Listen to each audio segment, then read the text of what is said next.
안녕하세요. 연금 프로입니다. 여러분은 내가 국민연금을 얼마 받을지를 알고 계십니까? 우리나라 평균 수령액이 70만 원입니다.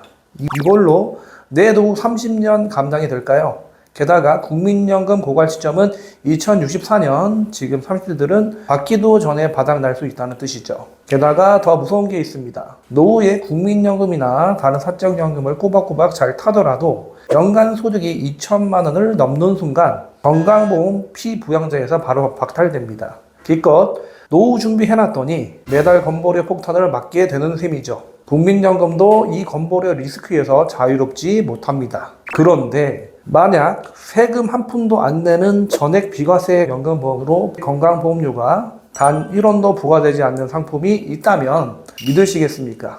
심지어 주식시장이 폭망해 내 펀드 수익률이 마이너스가 나더라도 달리 최대 8%를 무조건 보증해주면 죽을 때까지 평생연금을 받을 수 있는 방법이 있습니다. 바로 최저보증연금보험입니다. 그런데 이 최저보증연금보험도 회사별로 연금액이 무려 1억 원까지 차이가 납니다. 그래서 오늘 영상에서는 이 최저보증연금이 왜 노후 현금 흐름의 치트키인지, 그리고 주요 회사별 실제 수령액과 주의점까지 샅샅이 비교해 드리겠습니다. 그리고 두리뭉실하게 무리하는 게 아니라 어느 회사가 좋은지까지 확실히 결론을 맺도록 하겠습니다. 우리가 연금을 준비할 때 가장 먼저 마주치는 벽이 있습니다. 바로 세제 적격과 세제 비적격이라는 어려운 용어인데요.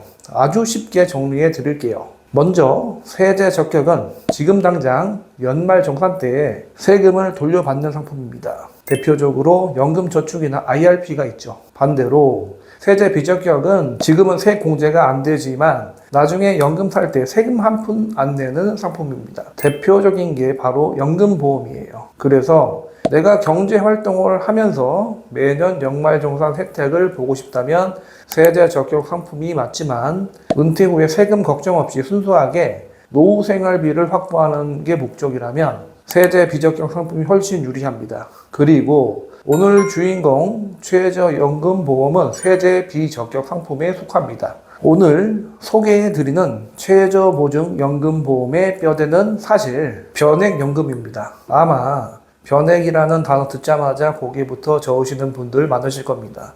그거 내가 낸 돈 일부 펀드에 투자해서 수익률에 따라 연금액이 달라지는 거잖아. 주식시장 폭망하면 내 원금 다 까먹는 거 아니냐, 이렇게 걱정하시는데요. 게다가 예전 변액 보험들은요, 보험사에서 사업비를 원체 많이 떼어갔기 때문에 펀드 수익률이 어지간히 나지 않고서는 내 원금 회복하기도 참 벅찼던 게 사실입니다. 한마디로 가입자 입장에서 리스크가 너무 컸죠. 그런데 말입니다. 오늘 말씀드릴 이 최저보증연금보험은요, 방금 말씀드린 과거의 변액연금의 치명적인 단점들을 완벽하게 보완해서 나온 완전한 새로운 상품입니다. 이 상품은 펀드의 수익성과 최저보증의 안정성을 동시에 가지고 있습니다. 펀드의 장점이라고 하면 비록 손실이 날 수 있지만 반대로 굴러가는 시장 상황이 좋을 때는 그만큼 높은 투자 성과를 내가 그대로 가져갈 수 있다는 점이죠. 그런데 이 최저보증 변액연금은 내가 나중에 연금을 탈 때 그동안 투자해서 나온 실제 펀드 수익률과 보험사가 약속한 최저보증이율, 이 두 가지를 딱 비교해서 둘 중 더 큰 금액을 기준으로 연금을 지급합니다. 현재 이 상품을 취급하는 주요 회사 4곳을 보면 무려 연달리 5%에서 최고 8%까지 최저보증으로 깔아주고 있습니다. 실제로 예시표를 하나 보면서 설명해 드릴게요. 여기 표를 보시면 투자 수익률이 마이너스 2%일 때, 그리고 플러스 2.5%와 3.75%일 때 내가 받는 연금액이 전부 똑같다는 걸 확인할 수 있습니다. 투자 수익률이 엄연히 다 다른데 왜 받는 연금액은 같을까요? 이유는 간단합니다. 내 실제 투자 수익률이 약 3.75%보다 낮을 때는 보험사에서 약속한 최저보증 연단리 6%로 계산한 금액이 훨씬 더 크기 때문입니다. 주식시장이 망해서 내 수익률이 마이너스가 나더라도 상관없이 연단리 6%로 계산해서 연금을 주겠다는 거죠. 그럼 반대로 내 펀드 투자 수익률이 이 기준보다 훨씬 더 높게 나오면 어떻게 될까요? 당연히 그때는 최저 보증 금액을 뛰어넘어서 훨씬 더 많은 그 연금액을 받아갈 수 있게 되는 겁니다. 한마디로 바닥은 단단하게 막아두고 위로는 확 열려있는 구조라고 보시면 됩니다. 두 번째 장점은 노후의 가장 무서운 복병인 세금과 건강보험료를 완벽하게 방어할 수 있다는 겁니다. 바로 수익에 대해 전액 비과세 혜택을 주기 때문인데요. 나라에서 정한 비과세 조건만 채우면 우리가 평소에 내는 이자 소득세 15.4%를 단 한 푼도 내지 않습니다. 비과세 요건도 생각보다 까다롭지 않습니다. 딱 네 가지만 기억하시면 돼요. 첫 번째로 보험료는 5년 이상 납입하셔야 하고, 둘째로 총 유지기간은 10년 이상이어야 합니다. 셋째로 월 보험료는 150만 원 이하, 만약 한 번에 내는 일시납이라면 1억 원 이하여야 합니다. 마지막으로 보험료를 미리 내는 선납을 활용하실 거라면 6개월 이내로만 납입하시면 됩니다. 이게 왜 대단한 거냐면 은퇴 후에 우리가 주게 되는 현금 흐름의 종류를 보면 이해하기 쉽습니다. 보통 국민연금, 연금저축펀드나 개인형 IRP, 그리고 지금 말씀드리는 연금보험이 대표적이죠. 그런데 이 중에서 연금보험을 제외한 나머지 연금들은 나중에 연금을 탈 때 건강보험 피부양자 자격이 박탈되거나 건보료가 대폭 늘어날 치명적인 리스크를 가지고 있습니다. 현재 연간 소득이 2천만 원을 넘으면 건강보험 피부양자에서 무조건 박탈되는데, 문제는 내가 받는 국민연금이 여기에 100% 그대로 다 잡힌다는 겁니다. 계산해보면 매달 국민연금을 167만 원 이상 받으시는 분들은 피부양자에서 바로 떨어지게 됩니다. 게다가 지역가입자 건보료를 산정할 때 국민연금 수령액의 50%가 소득으로 잡히기 때문에 매달 내야 하는 돈이 꽤 부담스럽습니다. 예를 들어 국민연금으로 매달 100만 원을 받는다면 그 절반인 50만 원에 대해 8% 요율이 적용돼서 매달 4만 원 정도의 건보료를 추가로 내야 합니다. 세 번째 장점은 이 상품이 변액연금의 한 종류인데도 불구하고 예금자 보호가 된다는 사실입니다. 보통 변액 상품은 주식이나 펀드에 투자하는 거니까 예금자 보호가 안 되는 거 아닌가 라고 생각하는 분들이 많을 텐데요. 맞습니다. 원래 일반 변액은 안 됩니다. 하지만 이 상품은 보험사 약관에서 최저 보증하는 보험금 및 특약에 한해 예금자 보호법의 보호를 받습니다. 특히 예금자 보호 한도가 기존 5천만 원에서 1억 원으로 대폭 상향되었습니다. 이 1억 원 한도 내에서 내가 노후에 받을 연금 기준 금액과 혹시 모를 사고에 대비한 최저 사망 적립액 이 두 가지가 모두 안전하게 보호받습니다. 은퇴 자금을 맡기는 가입자 입장에서는 든든한 안전장치 하나 더 생긴 셈이죠. 사실 냉정하게 말해서 보험사가 망한다 하더라도 보통은 더 큰 대형 보험사에서 그 계약을 그대로 인수해 가기 때문에 실제로 예금자 보호 단계까지 가서 돈을 나누어 받는 경우는 거의 없다고 보셔도 무방합니다. 그래도 국가가 제도적으로 내 노후 자금을 1억 원까지 딱 보장해 준다는 것 자체만으로도 심적인 안정감이 완전히 다를 수밖에 없습니다. 그럼 최저 보증 변액연금 보험에 가입했을 때 실제로 내가 받을 수 있는 연금액은 얼마일까요? 많은 분이 궁금해하시는 실제 시뮬레이션을 보여드리겠습니다. 이해를 돕기 위해 45세 남성 사무직으로 일하시는 분이 매달 100만 원씩 10년 동안 납입하고 65세에 연금을 받기 시작한다고 가정해 보겠습니다. 우선 가입하고 나면 10년 동안은 매달 100만 원씩 보험료를 내시게 됩니다. 납입이 모두 끝났을 때의 나이는 55세가 되겠죠. 이때 총 납입한 원금은 1억 2천만 원이 됩니다. 그런데 연금 개시 나이를 65세로 정했기 때문에 납입이 끝난 55세부터 65세까지 딱 10년이라는 시간이 남습니다. 이 기간을 거치 기간이라고 부르는데요. 이때는 보험료를 더 이상 내지 않고 그동안 내가 낸 돈이 굴러가며 이자가 붙는 기간입니다. 그렇게 거치 기간이 끝나고 드디어 65세가 되면 그때부터 매달 약속된 연금액이 내 통장으로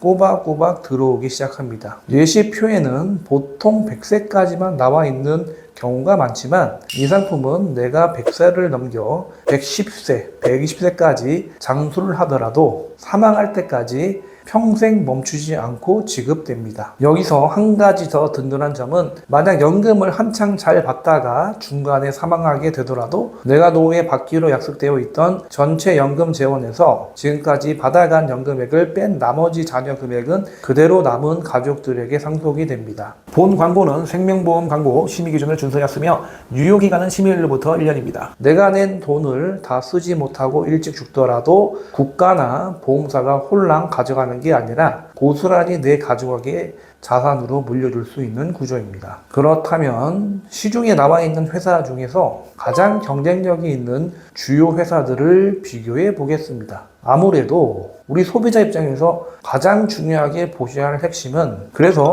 매달 연금을 정확히 얼마씩 주느냐 하는 문제겠죠. 동일한 조건으로 시뮬레이션을 돌려보면 가장 연금액을 많이 주는 곳은 C사입니다. C사는 매달 무려 124만 1천 원씩 평생 지급하기 때문에 가장 압도적인 경쟁력을 보여줍니다. 반대로 연금 수령액이 가장 낮은 곳은 D사인데요. 월 103만 6천 원을 지급하는 것으로 나옵니다. 겨우 매달 몇십만 원 차이인가 싶으시겠지만 이걸 은퇴 후 100세까지 받는다고 계산해보면 C사가 D사보다 무려 1억 원이나 더 많은 연금을 받게 되거든요. 같은 돈을 내고도 어떤 회사를 선택하느냐에 따라 내 노후 자금은 1억 원이나 차이가 나는 셈입니다. 그렇다면 왜 이렇게 회사별로 연금액의 차이가 크게 벌어지는 걸까요? 그 비밀은 바로 최저보증이율과 가산율에 있습니다. 우선 가장 많이 주는 C사를 보면 가입 후 무려 30년 동안은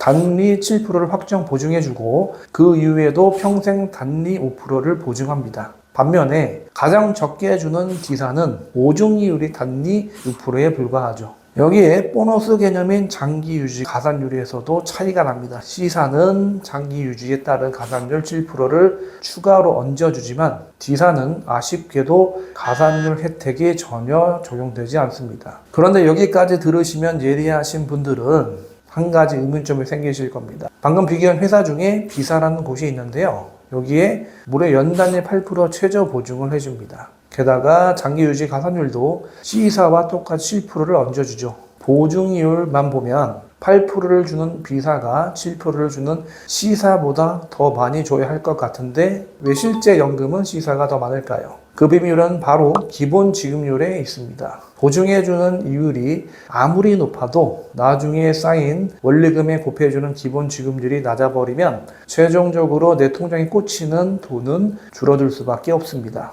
B사는 이율이 높은 대신 기본 지급률을 낮게 세팅해 두었기 때문에 C사에게 밀리게 되는 거죠. 그래서 우리가 최저보증 연금을 선택할 때 가장 조심해야 하는 함정이 바로 이 부분입니다. 단순히 광고에서 연단위 8% 무조건 보증합니다라는 문구만 보고 무턱대고 가입하시면 절대 안 됩니다. 최저 보증 이율이 몇 %인지도 중요하지만 내 나이에 맞는 기본 지급률은 얼마나 되는지 그리고 장기 유지 가산율은 어떻게 붙는지 이 세 가지 3박자가 모두 반영된 최종 연금 수령액을 눈으로 직접 확인하고 상품을 고르셔야 실패가 없습니다. 우리가 나중에 받게 될 연금의 뼈대가 되는 돈을 최저연금 기준액이라고 부릅니다. 내가 매달 내는 기본보험료와 나중에 여유가 있어서 더 넣은 추가 납입 보험료 전체에 보험사가 약속한 연단위 최저보증 이율을 차곡차곡 적용해서 쌓아 올린 총액을 말하는데요. 여기서 아주 중요한 핵심이 하나 있습니다. 보통 일반적인 보험사 상품들은 우리가 돈을 내면 사업비라는 명목으로 수수료를 먼저 떼고 남은 돈의 이자를 굴립니다. 가입자 입장에서는 억울한 부분이죠. 하지만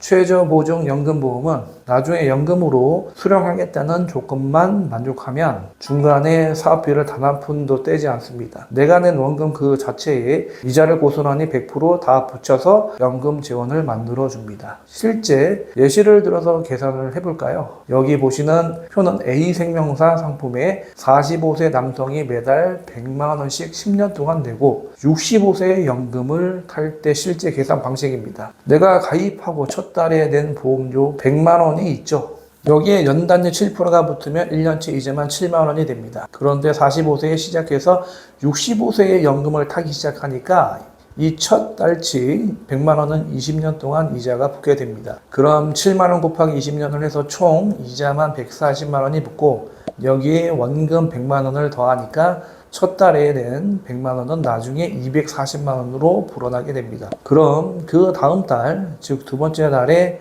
낸 100만 원은 어떻게 될까요? 첫 달보다 한 달 늦게 냈으니까 이자가 딱 한 달치만큼 덜 붙겠죠. 그래서 계산해 보면 239만 4,166원이 됩니다.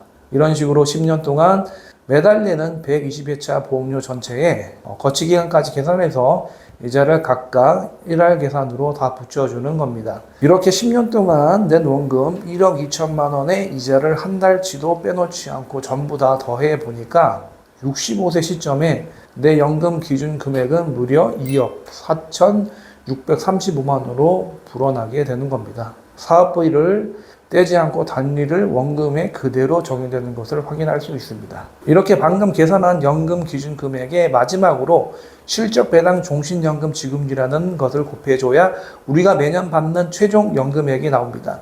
용어가 조금 복잡해 보이지만 구조는 간단합니다. 내가 기본으로 받는 기본 지급률에 오래 유지하면 보너스로 주는 장기 유지 가상률을 더해주는 개념입니다. 먼저 기본 지급률은 연금을 받기 시작하는 나이에 따라 달라지는데요. 연금 개시 시점을 뒤로 미룰수록, 즉 늦게 받을수록 이자 지급률이 점점 더 높아집니다. 그런데 표를 보시면 아시겠지만 남자는 대략 4.28%에서 5.88% 사이에 책정되는 반면 여자는 남자보다 지급률이 조금 더 낮게 잡혀 있습니다. 그 이유는 단순합니다. 통계적으로 여자의 평균 수명이 남자보다 더 길기 때문입니다. 보험사 입장에서는 같은 돈을 쌓아뒀어도 더 오래 살면서 연금을 받아갈 여성 가입자분들에게 매달 주는 돈을 덜 줄 수밖에 없는 구조인 거죠. 여기에 바로 장기 유지 가산율이 붙습니다. 이건 내가 가입한 시점부터 연금을 타기 시작할 때까지 기간이 얼마나 기냐에 따라 보너스 비율을 더해주는 제도입니다. 가입 기간이 짧으면 가산율이 거의 없지만 기간이 길어져서 40년 이상이 되면 무려 25%나 되는 보너스 요율을 내 기본 지급률에 얹어줍니다. 결국 내 나이에 따른 기본 지급률에 이 장기 유지 보너스 가산율까지 더해진 최종 요율을 실적 배당 종신연금 지급률이라고 부르고, 이 비율이 높을수록 내가 매달 통장에 꽂히는 연금액이 커지게 되는 겁니다. 자, 아까 계산해둔 금액을 다시 가져와 볼게요. 45세 남성이 100만 원씩 10년을 내고 65세까지 거치했을 때 원금에 달리 이자가 꼬박꼬박 붙어서 만들어진 연금 기준 금액이 얼마였죠? 바로 2억 4,635만 원이었습니다. 이 금액은 주식시장이 폭망하든 펀드 수익률이 마이너스가 나든 상관없이 100% 무조건 보증해주는 자산입니다. 이제 여기에 아까 설명해드린 기본 지급률과 장기유지 가산율을 더한 최종 연금 지급률을 곱해주면 내가 매년 받아갈 연 지급액이 최종적으로 결정됩니다. 이걸 실제로 계산해보면 45세 남자가 매달 100만 원씩 10년 동안 성실하게 돈을 내고 65세에 연금을 받기 시작하면 그 순간부터 평생 죽을 때까지 매년 1,342만 원씩 받게 됩니다. 매달 쪼개면 100만 원 조금 넘는 돈을 평생 확정적으로 주게 되는 것이죠. 그런데 연금을 신나게 잘 받다가 중간에 덜컥 사망하면 연금 기준 금액이 2억 4,635만 원에서 내가 그동안 타먹은 연금 총액을 뺍니다. 그리고 남은 잔액이 있다면 그걸 고스란히 남는 가족들에게 상속해 줍니다. 내가 낸 돈과 보증된 이자를 한 푼도 낭비하지 않고 전부 우리 가족 자산으로 챙길 수 있는 구조인 거죠. 그리고 만약 연금을 65세가 아니라 5년 뒤인 70세에 받기 시작하면 어떻게 될까요? 가입 기간이 5년 더 늘어났기 때문에 장기 유지 가산율 보너스가 0%에서 10%로 껑충 뛰게 됩니다. 보너스가 늘어나니 당연히 연금 지급률도 함께 올라가서 내가 매달 받는 연금액이 커지는 효과가 있습니다. 게다가 5년 동안 거치 기간이 늘어나면 연금의 뼈대가 되는 연금 기준액 자체도 훨씬 더 오르게 됩니다. 하지만 여러분, 장점만 보고 덜컥 가입하시면 정말 큰일 납니다. 상품 제안서를 보시면 연금 기준 금액 옆에 연금 개시 시점에 계약자 적립액이라는 항목이 나와 있을 겁니다. 이 금액은 나중에 연금으로 쪼개받지 않고 중간에 마음이 바뀌어 나 그냥 이거 한 번에 다 깨서 일시불로 돌려받을래 하고 해지했을 때 쥐어주는 돈을 말합니다. 문제는 이 해지 환급금을 계산할 때 보험사가 약속한 단리 7에서 8% 최저 보증을 적용해 주지 않는다는 사실입니다. 일단은 순수하게 내 펀드의 실제 투자 수익률로만 돈을 계산해 줍니다. 실제 수치를 보면 정말 무섭습니다.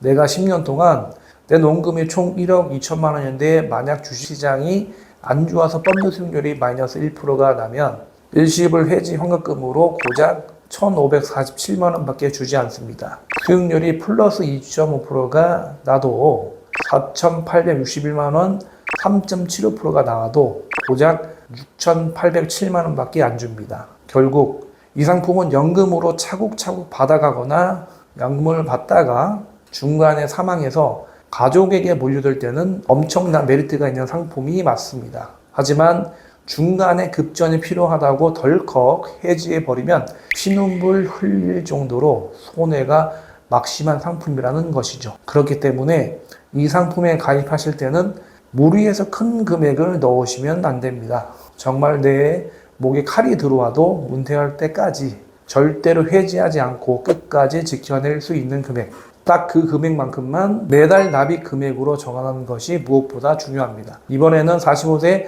여성 가입자 경우를 보겠습니다. 매달 받는 연금 수령액을 기준으로 비교해보면 여성분들은 역시 시사가 가장 많은 돈을 주는 것으로 나옵니다. 재미있는 점은 시사가 나이에 따라 정해지는 기본 지급률만 놓고 보면 지사보다 약간 낮게 책정되어 있다는 사실입니다. 그럼에도 불구하고 시사가 최종 수령액 1등을 차지한 이유는 아까 강조해 드린 장기 유지 가산율 보너스와 최저 보증 이율이 지사보다 더 높기 때문입니다. 하지만 여기서 꼭 기억하셔야 할 점이 있습니다. 지금 보여드린 이 비교 결과는 45세라는 나이와 65세라는 연금 개시라는 특정 조건 아래서만 나온 데이터라는 사실입니다. 가입하시는 분의 현재 나이가 몇 살인지, 남성인지 여성인지, 월 보험료는 얼마로 책정할 건지, 그리고 연금을 몇 세부터 타기 시작할 건지에 따라 나에게 가장 유리한 회사는 완전히 달라질 수 있습니다.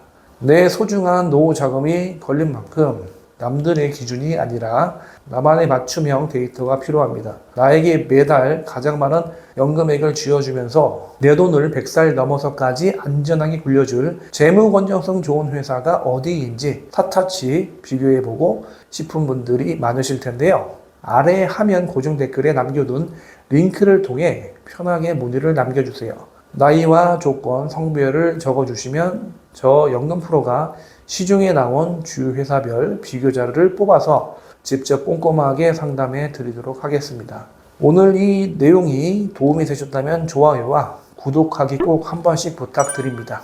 시청해 주셔서 감사드립니다. 본 광고는 생명보험 광고 심의 기준을 준수하였으며 유효기간은 심의일로부터 1년입니다.